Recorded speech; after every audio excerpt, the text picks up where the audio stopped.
책을 정리한 사람으로서 강연하기 위해서 왔습니다. 이 책에 얽힌 이제 이런저런 이야기, 이런 것들을 좀 독자들께 드리려고 이 강연을 만들게 되었습니다.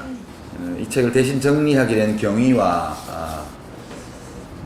책을 쓰면서 했던 생각들, 또 저에게 있어서 이 책의 저자인 노무현 대통령이 어떤 분인지, 또 그분이 떠나시고 나서 애도의 기간에 이 책이 또 저에게 어떤 의미를 가졌는지, 이런 것들을 좀 말씀을 드리겠습니다. 제가 이제 노무현 대통령을 처음 만났던 것은 당시에는 기억을 잘 못했는데 한참 지나고 나서 돌이켜보니까 처음 뵌 거는 그때였구나. 대화를 나누지는 못했지만 그게 이제 1986년도에 이 책에도 그 내용이 좀 나옵니다만, 이제 소위 학생운동권의 이념이 굉장히 다양하게 이렇게 펼쳐나가던 시대입니다. 그때 무슨 소위 NLPD 이런 민중민주주의 혁명론, 민족해방 무슨 론 이런 게 막 등장해서, 그전에는 변호사들이 순수한 애국심에서 이렇게 한건데 학생들을 이렇게 가혹하게 하면 안 됩니다, 이렇게 주로 변론을 했는데, 그게 아니고 아예 혁명하려고 했다, 이 국가 세우려고 했다, 뭐 대한민국은 식민지다, 뭐 미제 식민지다, 이런 주장들이 법정에서 막 나오기 때문에 변호사들이, 그 당시 인권 변호사들이, 그 전에는 독재 타도 민주주의 쟁취 뭐 이런 내용이었으니까 변론이 쉬웠는데 굉장히 어려워졌습니다. 변호사들도 그런 학생들의 생각에 동의도 안 되고 적응도 잘 안 되고 이래서 변론하기가 몹시 어려워지던 무렵이었는데, 제가 감옥에 갔다가 막 나오고 한 6개월쯤 지났을 때인데 저보고 와서 물 타지 말고 있는 그대로 요즘 학생들의 생각, 사상 이런 거에 대해서 이야기를 좀 해달라. 그래서 저기 이제 충주 수안보에 있는 무슨 호텔에 그 정법회라는 변호사 모임이 이제 세미나를 하는데 저를 이제 발제자로 불렀습니다. 그때가 제가 27살 때인가 26, 뭐 하여튼 그쯤 됐는데, 가서 물을 아주 안 탄 건 아니고 약간만 물을 타서, 있는 그대로는 아니지만 있는 거 비슷하게 이렇게 그날 발제를 하고 토론을 했던 기억이 납니다. 그때 어떤 분들은 뭐 개탄을 하시고, 요즘 학생운동이 변질되었다 이런 개탄도 하시고, 어떤 어른들은 또 그런 것까지 우리 변호인들은 다 이해하면서 해야 된다, 뭐 이런 토론들을 했습니다. 끝나고 이제 분반 모임을 이렇게 숙소의 방마다 이렇게 한 10여 명씩 분반을 만들어서 심층 토론을 또 하는데, 거기서 처음 뵀던 것 같아요. 말씀하시는 걸 못 봤어요. 그때는 그냥 가만히 앉아서 아주 좀 촌스럽게 생긴 분이 오셔서, 되게 변호사들이 좀 세련된 분들이 많은데 그쪽 눈에 띄게 촌스러운 그런 분위기에 부산에서 오신 분, 서울 변호사들은 제가 많이 알았는데 그때가 처음이었던 것 같습니다. 그리고 이제 그분이었구나라는 걸 알게 된 건 국회에서 뵀을 때 알게 됐죠. 신문에서 허삼수 후보를 누르고 노무현 후보가 당선되었다는 보도를 보고 무척 기분이 좋았습니다. 노무현이라는 이름은 알고 있었으니까요.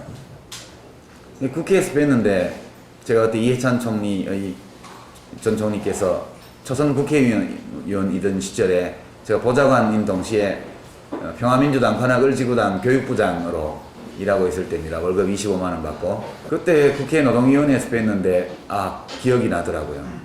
그때 정법회 모임에서 뵀던 것 같다, 이런 여쭤보지는 못했는데 그 뒤에. 그리고 이제 띄엄띄엄 이렇게 만나는 관계였습니다. 저는 그분을 몹시 좋아했고, 처음에 봤을 때부터 아주 좋았죠. 제가 모시던 이해찬 의원보다 더 좋았습니다, 솔직히. 이 총리가 들으시면 좀 서운하시겠지만, 그래서 그때 청문회를 보면서 10년 후에는 저분이 대통령이 되셔야 되고 우리 이해찬 의원님은 국무총리를 하시면 되게 잘할 것 같다, 그런 이야기들을 보좌관끼리 주고받았는데요. 15년이 지나서 정말 그분이 대통령이 되시고, 그리고 얼마 안 있어서 이해찬 국무총리가 이제 탄생하는 걸 보면서 제가 무척 큰 자부심을 느꼈습니다. 제가 모셨다 하면 최소한 국무총리다. 13대 국회 노동위원회에서 뵀을 때 뭐 청문회에서도 마찬가지였지만 이분은 제가 단박에 느낄 수 있었습니다. 저분은 마음속에 연민이 참 많은 사람이구나. 그 당시 노동 탄압이 아주 심할 때였기 때문에 전국 각지에서 수많은 그런 노동 현장에서 분규가 일어나고 억울한 일을 당한 노동자들이 그걸 들고 노동위 삼총사 이상수, 이해찬, 노무현 노동위원회 삼총사의 방으로 예고도 없이 막 찾아올 때입니다.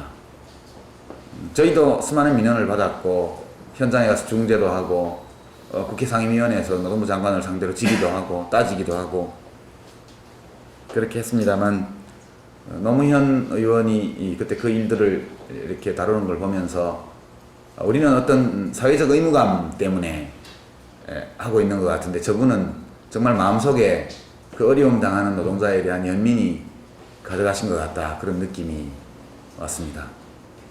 그리고 그런 연민 때문에 생긴 분노, 이 당연한 요구, 헌법과 법률에 의해서 노동자들이 완벽하게 보장받아야 마땅한 최소한의 권리를 찾기 위해서 때로 짐승 취급을 당하고 그런 일들에 대한 분노 그런 것들이 그냥 이렇게 뚝뚝 묻어 나오는 그런 분이었습니다.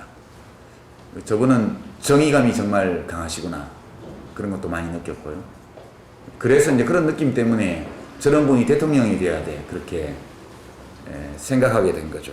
2002년도에 자원봉사를 하기 위해서 백분토론에 사표를 내고 2002년 초부터 건강빌딩, 여의도 건강빌딩에 있는 캠프에 자원봉사를 나가기 시작했습니다.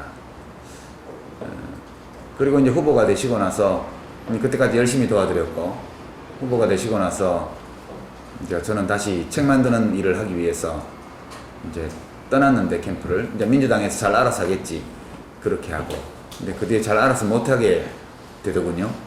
그 후보를 쫓아낸다 그러고 교체하자 그러고 이런 일들이 벌어지는 걸 보고 도저히 안 되겠다 싶어서 다시 이제 또 사실 그때 이 책에도 나옵니다만 사람 좀 모아줘 있어 그렇게 저한테 와서 부탁을 하시는 바람에 안 할 수가 없어서 사람을 모아다 보니까 정당을 만들게 되고 그렇게 해서 개혁당이라는 정당을 만들게 됐습니다. 제가 만든 게 아니고 사실은 당으로 만들으라고는 안 하셨지만 일단 사람을 모으라고 하셨기 때문에 노무현 대통령이 책임지셔야 될 일이고 그때 저희가 정당 형식으로 해야 되겠습니다라고 명현동 자택에 밤에 가서 말씀드렸을 때 그게 8월 13일인데요 2002년 돈 있냐고 물어보시더라고요. 정당 만들려면 돈이 많아야 되는데 돈 없습니다 좀 주십시오 이랬더니 돈은 내도 없고 그러시더라고요. 그래서 그러면 저희가 모아서 만들겠습니다 이렇게 하고 그 정당을 만들었었죠.